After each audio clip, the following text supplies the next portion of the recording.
Well, half of the Premier League teams may be on their winter break this weekend, but that doesn't stop the action in the EFL Championship because we've got a full fixture list this weekend as Matchday 28 takes place between Friday night and Monday night. All 24 teams in action, and we're going to preview, predict the score, and give our reasons why for all 12 matches this game week. Hopefully you're looking forward to that, but as always, get involved with the show as well. You can get your predictions down in the comments for Matchday 28, and if you beat or match my overall score, you will get a shout out in the next recap, which importantly will be on Tuesday next week. We've got a bit of havoc with the schedule in the Championship because so many teams have done well in the FA Cup, and as a result, the matchday that should have taken place on Saturday is largely happening between next Wednesday and the Wednesday after. So on Tuesday night next week, we're going to cover all 8 of those matches, and you will get your shout out in the recap there if you beat or match my score this weekend. So make sure you get involved in the comments as always, and make sure you come back on Tuesday evening. But for now, before we start off with this weekend, let's have a look back at Matchday 27, which was a bit of a frustrating one for me, I've got to be honest. We had a perfect score, but we had to wait till Sunday for it. Saturday was a day with a lot of correct outcomes, a few near misses as well, but we just couldn't get the score lines right. So only 5 points across the Saturday, then the 3 for Watford's win at QPR. That took my overall total to 8, partly due to the fact that all 3 new managers in the Championship picked up a point in last weekend's fixtures. One of those got me a point for Birmingham v Swansea, in addition to a single point for the wins for Leeds, Southampton, West Brom and Ipswich. So 8 points for me, but how did you guys get on? Well, 4 of you managed to beat my score and 3 of you managed to match it this weekend. A very tightly bunched table when it comes to the predictions. So level on me with 8 points, 3 of you, RZL, Carl and Ethan. Well done to all of you for getting 8 points too. Tony, the first to pit me in 4th place with 9. He did miss Friday night's fixture though, so to be fair, he might have done a little better. Simon is the first in double figures. You get 3rd place with 10 points. Mello, one of our regulars, in 2nd with 11 points. And Theo, you've had a couple of good match days recently. Top of the tree with 12 and a couple of perfect scores too. A brilliant effort from you. But that's match day 27 out the way. It's time to look ahead to this weekend's action. And we start on Friday night with Sunderland versus Hull City. Firstly, I do feel for Hull a bit here. FA Cup replay on Tuesday. Yes, you could argue get the job done in the first tie, but because of that replay, only 3 days break now, and it was a hard-fought Tuesday night game at Birmingham City. They lost it in the 93rd minute, so no extra time required on this occasion, but overall, it's been a bit of a strange spell for Hull. Definitely been their most difficult of the season. They are doing the right things at times. They were the better side probably against Norwich, but were struck by an individual bit of magic from Jonathan Rowe, and also they are starting to make a couple of little mistakes defensively. You can see in the week that Rossini really rotated for this game. He's not taking any chances with a playoff push coming this weekend. And maybe rightly so, because he's coming up against the Sunderland side that is starting to get a little bit of criticism under Mick Beale. Now, we should be fair here and say they've lost to a Premier League side and the 2nd place team. It's by no means a disaster results-wise, but the manner of them was very poor. And to be fair, the biggest concern for me from the weekend was Mick Beale coming out and slating his players for the 2nd goal against Ipswich, and he used those buzzwords that are becoming associated with him now. He talks about ill discipline and lazy defending for the 2nd goal, but that's very similar to what Rangers fans have heard before, and if you're saying that at multiple clubs over a period of certain months, you maybe do have to look inside and say, am I the common denominator? Now, there are some promising signs on the attack. Jack Clark still showing that individual magic, but overall, I'm a little bit concerned about them, particularly in terms of that quick counter-attacking style we were so used to under Mowbray that suited the team. It's not quite been there in recent weeks. So, not been many great performances from Sunderland under Mick Beale. Despite that though, they have picked up 7 points in the last 5 league games and have kept themselves well in that playoff mix. And of course, the reward for the winner on Friday night, even if temporarily, is that they will be in that top 6. So, both sides looking to get back to form. I can't see either of them being brilliant here. If it weren't for the midweek game, I'd probably go for Hull, and maybe I still should because they rested most of the team. But I'm going to go for the Championship's favourite scoreline to start. I think if there is a winner, it's more likely to be Hull. I'm going to sit on the fence, I'm afraid, and go for a 1-1 draw. We had a lot of predictable outcomes in Matchday 27. This Matchday is an absolute nightmare. We move on to Saturday lunchtime, and it is Luke Williams Swansea against Southampton by his former manager Russell Martin. It's the tutor v the student, as Luke Williams, of course, was the assistant to Russell Martin at Swansea for some time. And now he comes back to host a Southampton team who are in the form of their lives. They keep winning 4-0. They won 5-0 against Swansea a few weeks back, didn't they? And although Swansea, well, they fought hard against Birmingham, albeit they were sucker punched in that 95th minute. They did show some signs of keeping the ball better again, but it didn't create an awful lot. Defensively, there's still the same old frailties, and that's going to be the case the way that Williams plays. But for Southampton, they do seem to have cleared that up a bit. Now, we've got to be fair here and say, look at their recent games. Take away the Norwich draw away from home. Their wins have come against Sheffield Wednesday, Plymouth, Swansea, QPR, all sides in the bottom half, and many of them struggling. They beat them also comfortably in the cup. I feel this game will be tighter, and I feel Luke Williams will know what to do against Russell Martin. However, there is no doubt that there's a golfing quality between the two sides at the moment on the pitch, and Southampton have got a far bigger goal threat, even though it does look like one or two may be moving on. So for me, I have to go for Southampton to edge it. I was very close to going for a draw here, I can't lie, and I do think it will be more interesting than people think, but I'm going to go for Southampton to nick it, to just be the better side of the two, playing a similar style. So Southampton to nick it away from home, and I'm going to go by 2-1. Let's move on to the Saturday 3 p.m. kickoffs, and we start with two teams who are out of form and struggling. It is Blackburn Rovers versus Huddersfield. Blackburn are just shipping goals for fun at the minute. We mentioned they lost their goalkeeper and some key players at the start of the season, but this is getting a little silly now. They are relying on a younger team in areas, but we've got to be honest. They look at threat, and if there's one team you think might get dragged into a relegation battle at the minute, you're probably thinking it's Blackburn. I've got to be honest with you. They are getting a couple of key players back from injury, but still, they're a little bit short. We know there's not much investment in the team. And after losing key players from last year and that promising start they had to the season, I do worry it's really drifting away now. Be interesting to see if John Dale Thomason walks or is pushed in the near future. For Huddersfield, not a good run of results, but they stopped the rot with a draw against Plymouth. Dealing with a new manager bounce is a difficult one, so getting a point probably not the worst result in the world, especially considering they fell behind early. And while they did have their little frailties at the back again, they were probably the better side, the slightly more creative, getting a bit more back to Darren Moore's style, rather than having to try and grind out a result with half a team. And after playing three of the top sides, picking up a result was important. They've got that 4-point cushion to Sheffield Wednesday, and they probably need to try and increase it. This is a game they've got to target. They won 3-0 in the reverse fixture on Boxing Day. Blackburn are in horrendous form and conceding goals for fun. I mean, you just can't see either side keeping a clean sheet. I was tempted to go for Huddersfield to win 2-1, but I've got a lot of games that I thought might be a 2-1 away win today, so I'm going to stick my neck on the line and go for a 2-2 draw. We saw it with Blackburn against Rotherham in recent weeks, and they have still got a goal threat themselves, so I'm going to go for 2-2. I wanted to push up from Huddersfield's favourite score, and I'm going to go for a thrilling draw here at Ewood Park. Let's move on to Bristol City versus Watford. It's 14th v 8th, but just 3 points separate them in the table. We've talked and laughed and had a joke in the comments about Bristol City's inconsistency and when I'm predicting them to win and not. The last week sums Bristol City up as a football club massively. Brilliant on Tuesday night in the cup replay against West Ham. Atrocious against Preston on Saturday against one of the most out-of-form teams in the division. And yes, they did create one or two chances. Yes, they had a fair bit of the ball. But Preston had a couple of the best chances of the game, and you don't often see Preston get double figures for the shot count. However, Watford, big win against QPR after a big win against Chesterfield in the cup. Weren't great in either of those games, but picked up a win. And it's 4 unbeaten now with the draws against Plymouth and Stoke as well. I think Valerian Ismail will be a bit worried about the soft underbelly. I was a little bit concerned about how QPR opened them up towards the end and put pressure on them. When they conceded a goal, they started to look very vulnerable. So for this game, I have no idea what to do because Bristol City, I went for them to win 1-0 at Preston. I went for them to win 1-0 against Millwall. I went for them to lose at Watford. They went and won it 4-1. And of course, this is the reverse fixture. Will that play a bearing as well?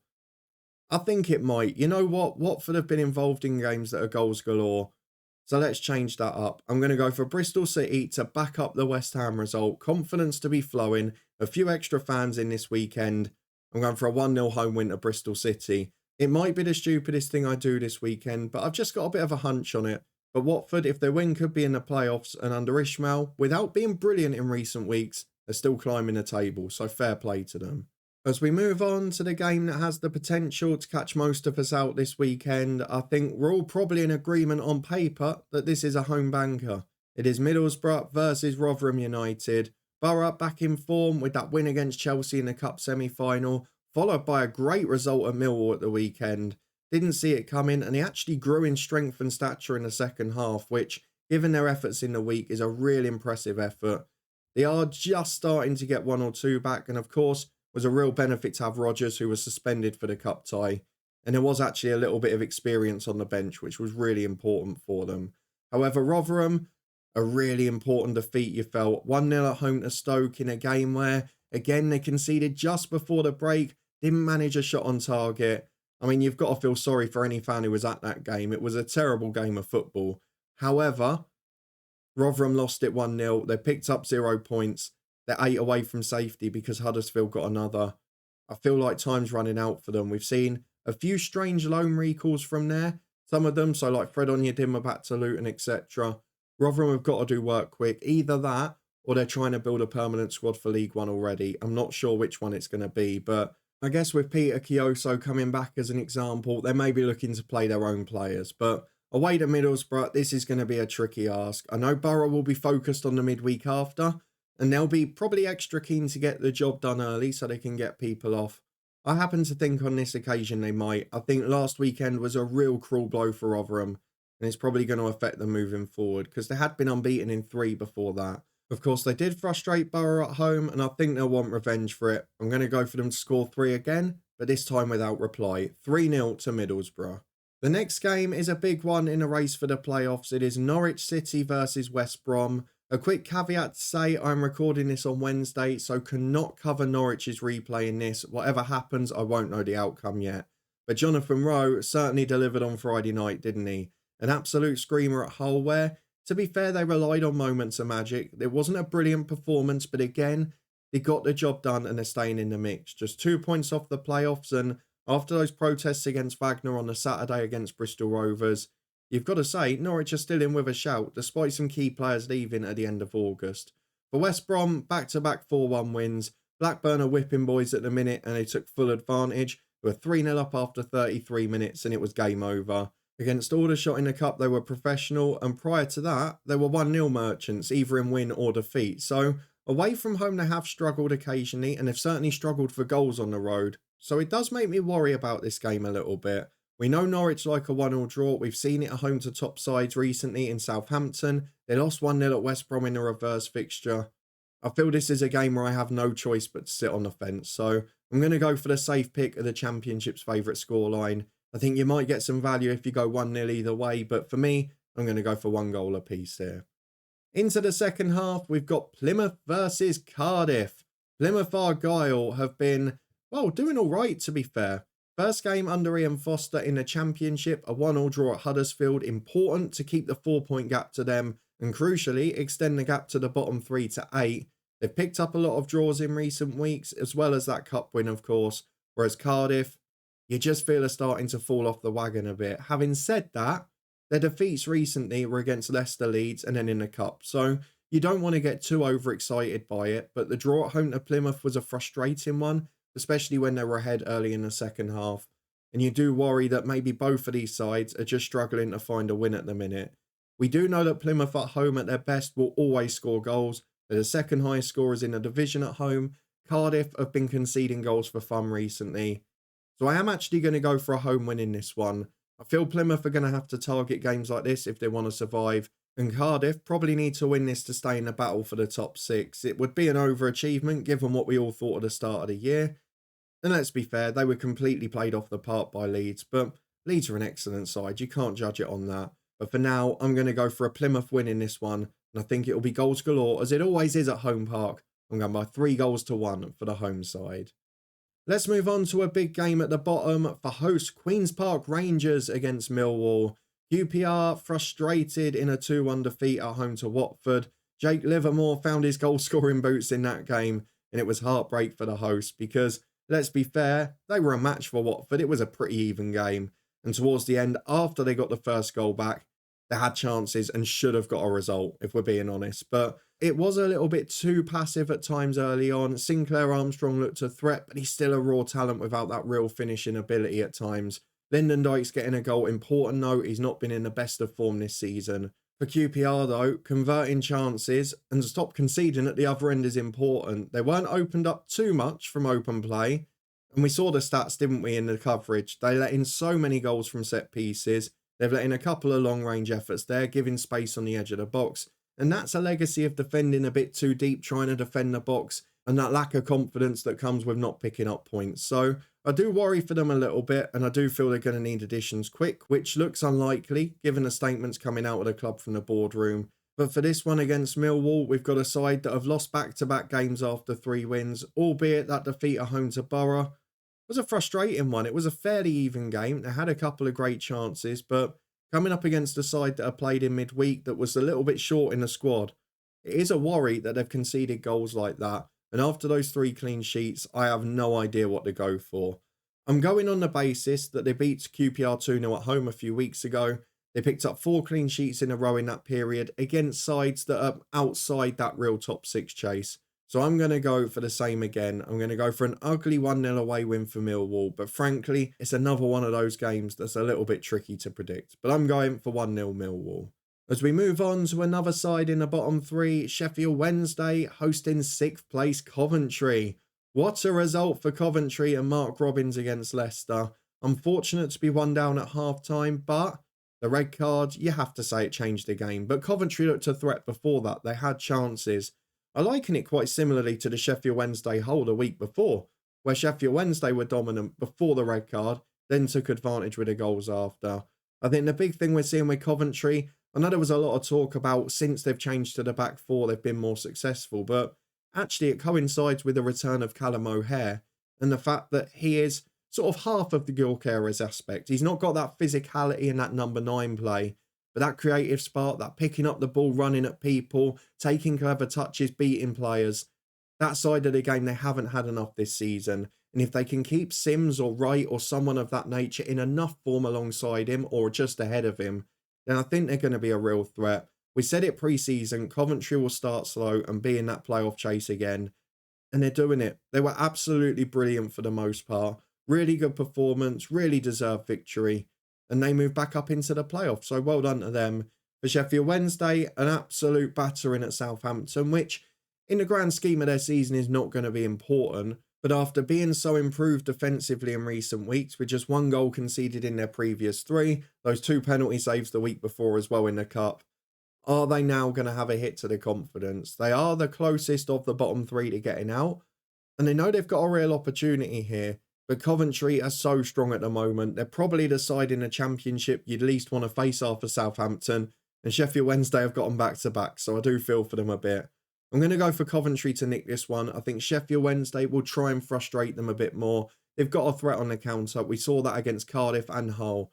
But I'm going to go for Coventry to edge it, just by 2-1. The final game on Saturday is Stoke City versus Birmingham City, 2 relatively new managers into their job. Stoke continued their unbeaten start with an uninspiring but important 1-0 win at Rotherham. Takes them well clear of the relegation battle with a 10-point gap now, and that goal just before half-time changed the game. Look, the positives, they didn't allow Rotherham a shot on target. The negatives, they created next to nothing against a really poor defence. They had a lot of the ball, but it was an awful game, let's be fair. Schumacher's job now is to assess which players are going to be key for him next season. Which ones is he going to be able to rely on and which ones can fit into his style.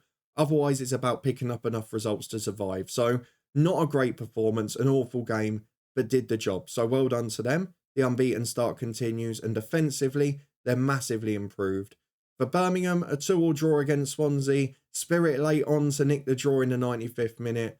And a pretty decent performance, to be fair. We did see some more hallmarks of Tony Mowbray style already imprinted on the side. More going back to what Eustace was doing, counter-attacking at speed, creating chances out wide and in behind. and they were certainly deserving of getting a point in the end, albeit it was a dramatic late one. They then got a good win against Hull with a 93rd minute winner in the Cup, but for this game away to Stoke, I mean, you can't see many goals, can you? I was very tempted to go for a 0-0, but I feel Birmingham will be a threat on the counter. I feel they'll score first, and I feel Stoke will then have to come out. So for the third time today, I'm going to sit on the fence with the Championship's favourite scoreline. A solid start from Tony Mowbray so far, and a solid start for Steven Schumacher. One apiece in this one. As we move on to Sunday lunchtime for Leeds United versus Preston North End. Leeds back in form with 3 successive 3-0 wins in all competitions. Brilliant at Cardiff after the good win against Birmingham and Peterborough. Preston, maybe the surprise of the weekend, finally found some form with a 2-0 win against Bristol City.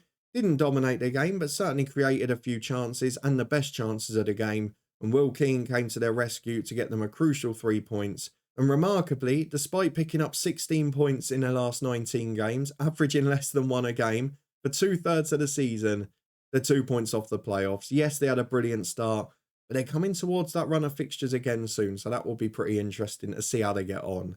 For Leeds, I still think they're going to be up there. I still think they're battling for second, and I'm going to go for them to win this one. I think it'll be a comprehensive one. Preston will play for a 0-0, and the question is, can Leeds break them down? And if so, how many times and how many chances do they take? I'm going to go for 2. I'm going to play it safe. Leeds United 2, Preston 0.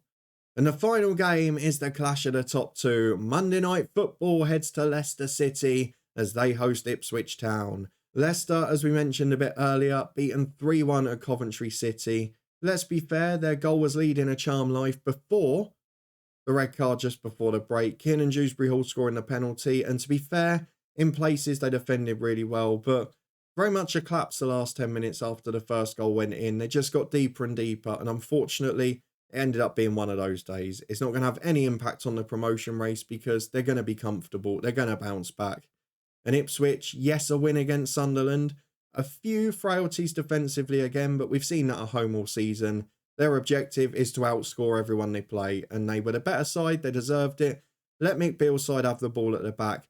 Pressed, nicked it and countered at speed. It's classic Ipswich. It was a lot closer to them being back to their best after a bit more toothless performances and only 1 goal in their previous 4 championship games. So really good to see Ipswich playing well again. I think Leicester will be a bit too much for them. They'll be bouncing back with 11 men on the pitch. They'll have over a week off to recover. And I'm going to go for them to nick this one. Ipswich not often been in as many high-scoring games away from home. And in this one, I do think they'll nick a goal. I think they'll ultimately lose. I'm going for Leicester to win it by 2-1. So with that out the way, let's have a quick recap of what I've gone for in Matchday 28. And there are so many hard games to call. This is the sort of matchday where you're going to score 15 points or 3. I don't think I've got much chance of being in the middle with a 7 or 8. I've gone for a few gambles. I've gone for Borough and Plymouth to score 3 at home. Blackburn and Huddersfield to play out a thrilling 2-2 draw. And I think, looking at my results, Ipswich are going to be the big losers this weekend at the top because I've gone for the other 3, including Leicester against them, to all pick up 3 points, which would put Southampton in second place at the end of the weekend. But those are just my predictions for Matchday 28. Do you agree or disagree? Let me know in the comments below and give me your predictions for this weekend's action. It is a tough one to call, so I'm expecting a lot of variation in the scores this time. But let's see who comes out on top. If you beat or match my score, you'll get a shout out in the recap on Tuesday as we look ahead to the 8 games from Matchday 29 that have survived over the week period. They'll take place between next Wednesday and the Wednesday after, and we'll be covering all of those in Tuesday's episode. For now though, if you did enjoy this one, please do put a thumbs up on it. Subscribe to stay up to date with everything from the Honest Football Podcast. Although not much of the Championship schedule has survived next weekend, there is a full Premier League fixture list the midweek after, so we'll have a Premier League preview next weekend too. There's also plenty more to come as well, so keep your eyes peeled for that. But thank you so much for getting involved as always. Your support is massively appreciated. We'll see you back here on Tuesday as we predict the 8 games across the midweek and the FA Cup weekend. I'll see you there for it.